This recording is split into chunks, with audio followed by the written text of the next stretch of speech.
While I've been fortunate enough to call Sam Bell a friend now for about a decade, the experience I'm about to share took place nearly a year ago. I hope to find an opportunity to share what Sam has truly meant to my family and I in detail, above and beyond this particular experience, with those that have also been exposed to his light. He has consistently been a beacon of positivity for us. My wife and I have a beautiful son who is 3 years old. Like many of those who may read this, he is everything to us, everything.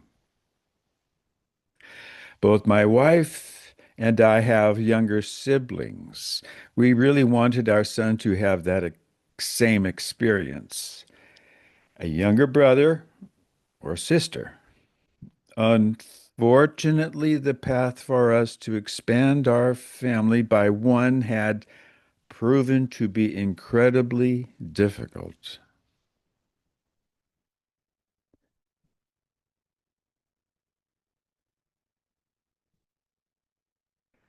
After multiple attempts of working through fertility centers,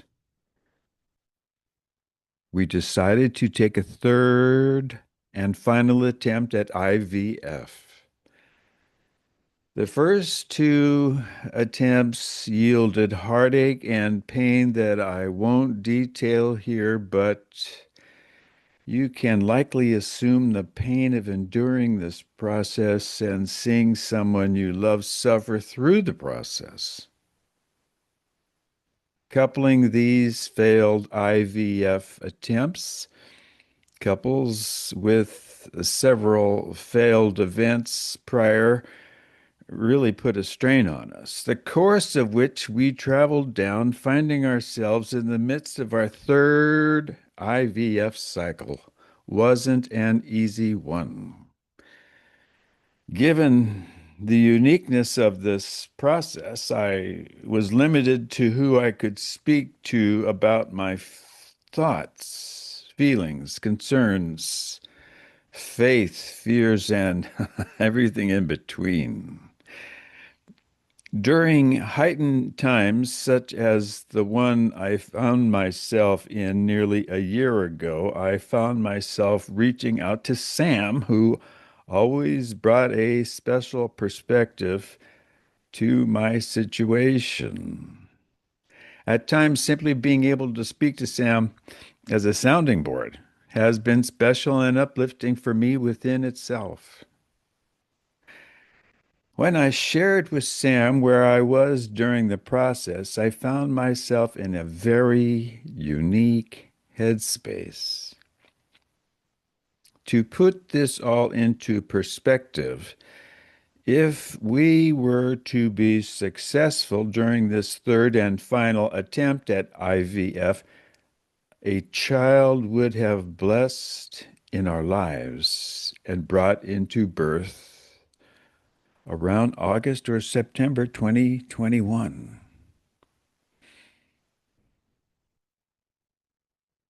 Sam proceeded to ask my permission to reach out to his angel to ask for some feedback on my situation, which I gladly granted the permission. As my wife and I discussed, this was going to be our last attempt, and we were halfway through the process.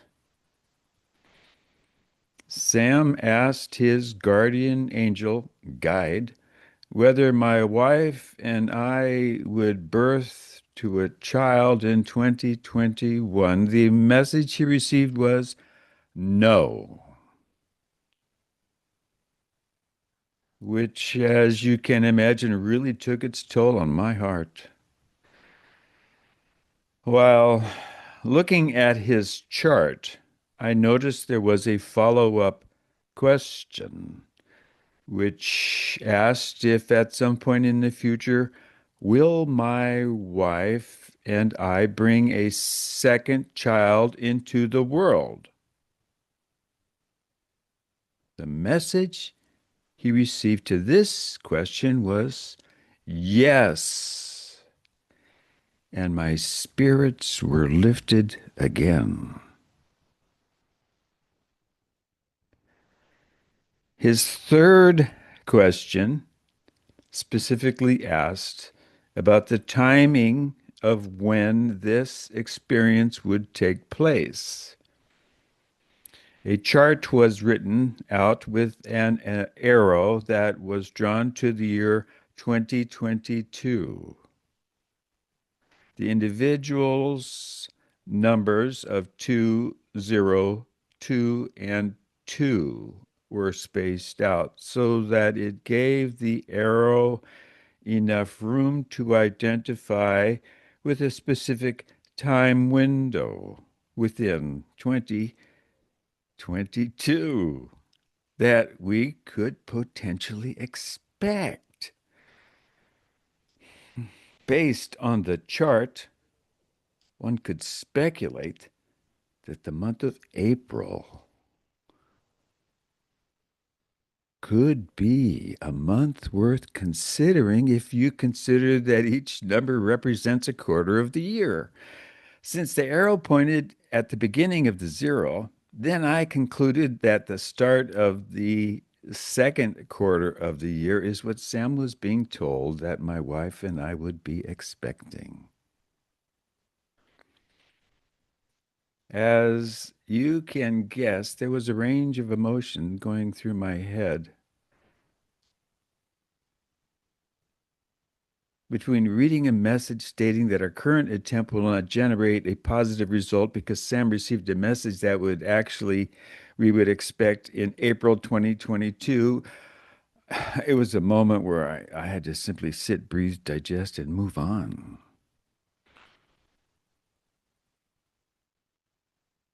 A few days later, my wife and I were given the heartbreaking news that our third and final attempt at IVF had failed.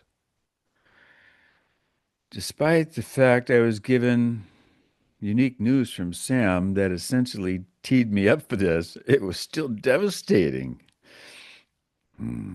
We continued down the path of recovery, both emotionally and physically.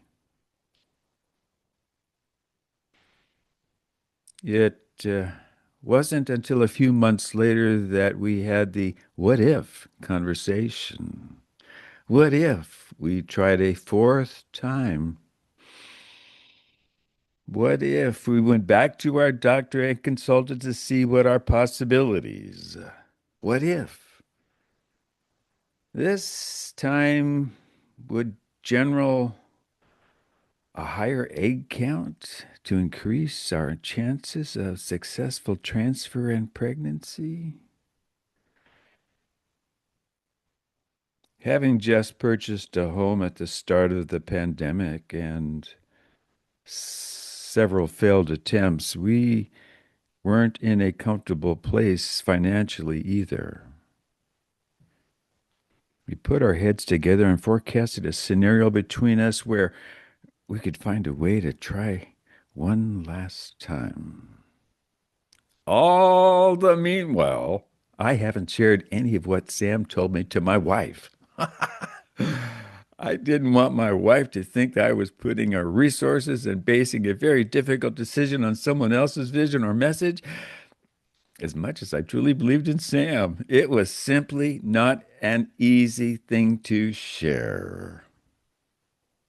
In September 2021, I was at work and my wife and son were in the vicinity, so they decided to visit. My wife was expecting a phone call from our doctor as to the results of the fourth procedure and where we stood throughout the process. I paced my way towards her as I knew she had just gotten off the phone with the doctor. I could see my wife and son from nearly 100 yards away down a very long sidewalk. My focus was deadest on her eyes, and any ounce of emotion I could pick up to prepare myself for the news that she was just given by our doctor. It wasn't until I was about 75 yards or so out that I noticed she had tears coming down her face.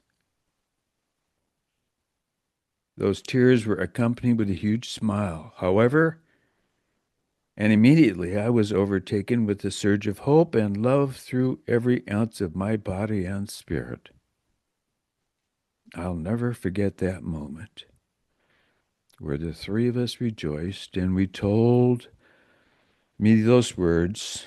She told me those words that I will always be so incredibly grateful for. I'm pregnant, she said. As many people learned from experience, an early pregnancy test doesn't necessarily mean things are perfectly set and in motion. I wish life worked that way. We had a series of checkups over the coming months to ensure that the baby is healthy, and from the doctor's perspective, that everything looks good. Every appointment had us nervous, hopeful, on edge, eager, etc.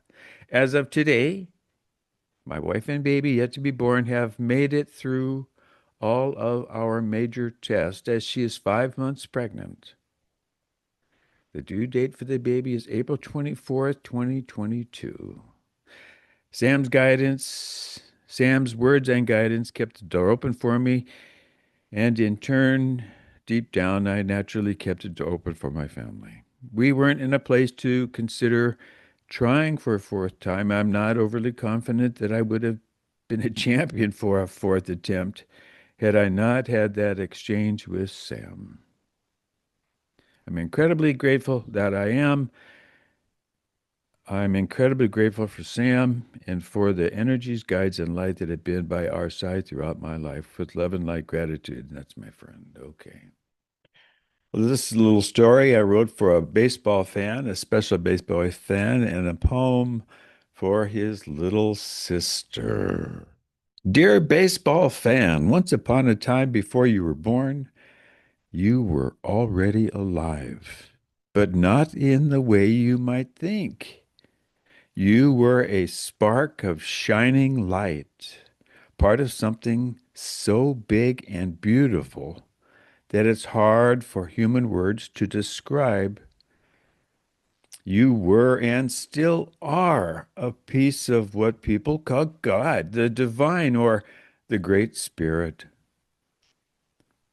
That means deep inside you, in your heart and soul, you carry a bit of the same love and power that created the stars, the oceans, and everything living. But one day your soul decided to go on an adventure. You wanted to grow, to understand love and kindness in ways that can't be learned in heaven. So your soul came to earth, which is like a big, colorful school. It's not always easy here, but that's precisely why it's so special. Earth teaches lessons that even heaven cannot. Remember every challenge you face, young man, every tear you shed, and every smile you share is a part of this grand adventure, shaping you into a stronger and wiser soul. In heaven, everything is perfect. There is no sadness, there is no anger, no pain.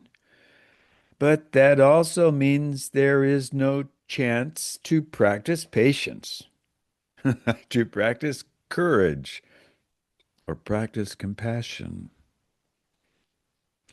You can know what love is, but you can't show it the same way as when you help someone who's hurting or stand up for what's right. That's why your soul came here, to learn how to turn divine love into tangible actions Every day on earth is like a classroom. When you share your lunch with somebody who forgot theirs, that's a lesson in generosity. When you forgive someone who hurt your feelings, that's a lesson in compassion. When you fall, get up and try again, that's a lesson in courage and strength. Sometimes life feels hard. Maybe someone you love gets sick. Perhaps you lose something important or people don't understand you. But even those painful moments are part of this earth school. They teach you patience and faith and how to keep your light shining even when the world feels dark. Loved one, your patients are your first teachers here. You are connected to them not only by family, but by something even more profound, by spirit. They help guide you through your lessons, just as their parents once guided them. Their love and guidance are invaluable, and your respect and gratitude for them will only strengthen your journey. Remember, they are always there for you, ready to support and guide you through every step of your adventure.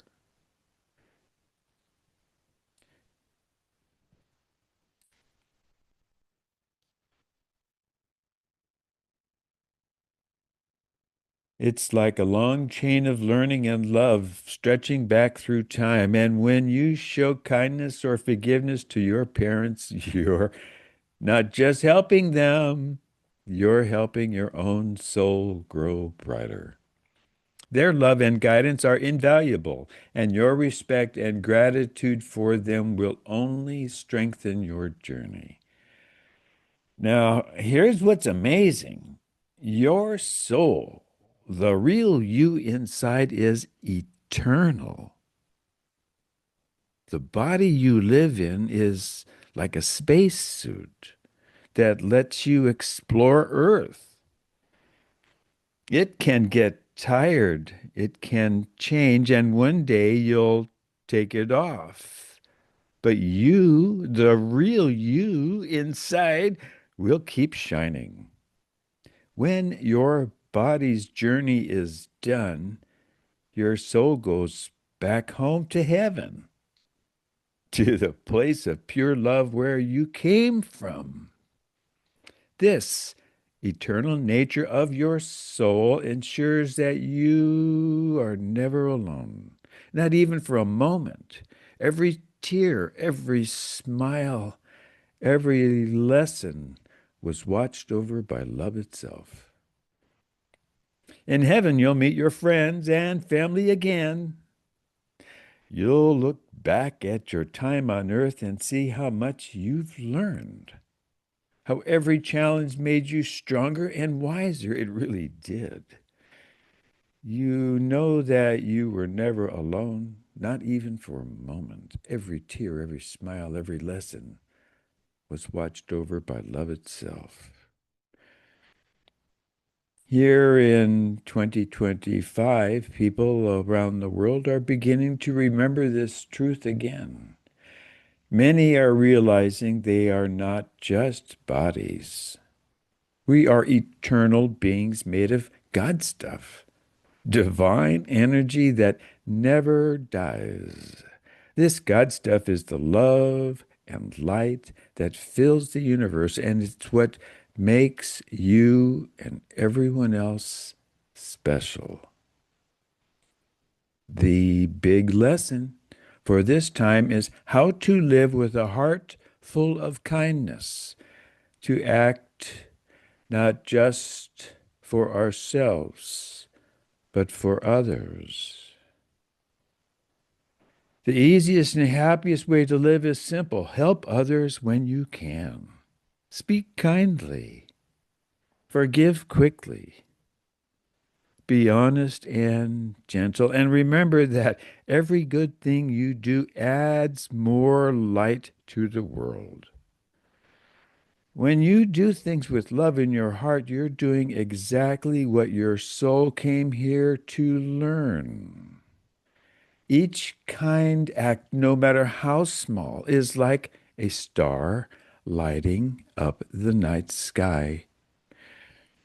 When you hold the door for someone, listen to a friend, or comfort someone sad, you are actually helping God's love move through you. That's what it means to live with service to others, to think, how can I make this world a little better right now? You can do this by helping your friends, being kind to animals, or even just smiling at someone who looks sad. You don't need to be rich. You don't need to be famous or influential to do that. You need to be kind and aware that your light matters. So the next time life feels confusing or unfair, remember you are not here by accident. You chose this adventure. You are learning how to love, how to forgive, and how to grow. And loved one, when you finally return home to the world of light, you carry with you all the lessons you learned here. You'll shine even brighter than before because Earth, the school of the soul, taught you what no other place could. The real love. The real love is shown through your action. That patience is strength, and that compassion is the language of the divine. Remember, baseball player, baseball fan, you are eternal. You are divine. You are loved as you learn to walk this earth school. Your journey is a testament to your divine nature, and every step you take reflects the love and light within you. You and all your loved ones are always in my prayers. Sam, civilian journalist, spiritualmag.org. And now for little sister, I got a poem for you. Okay, and the title is of this for the little princess and her big brother. Before you were born, you danced in the sky, a spark of the divine, a light passing by. You whispered, I'll go where love must grow to teach earth below, where the brave souls go. You came to learn through joy and pain, through sun and storm, through loss and gain. Each laugh, each tear, each kind small deed plants heaven's light as a shining seed. Your parents were chosen to help you start, to teach you ways of the open heart. They hold your hand, then let you fly to learn your truth beneath the sky. Your body's a suit where your soul will wear while learning love and how to care. And when it's time to journey on, you'll rise in light, your lessons done. To shine, dear child, in all you do. The world grows brighter because of you. Each gentle word, each helping hand brings heaven's peace to every land. Remember always, as you play your part, you are divine, God's living heart. You and all your loved ones are always in my prayers. Sam.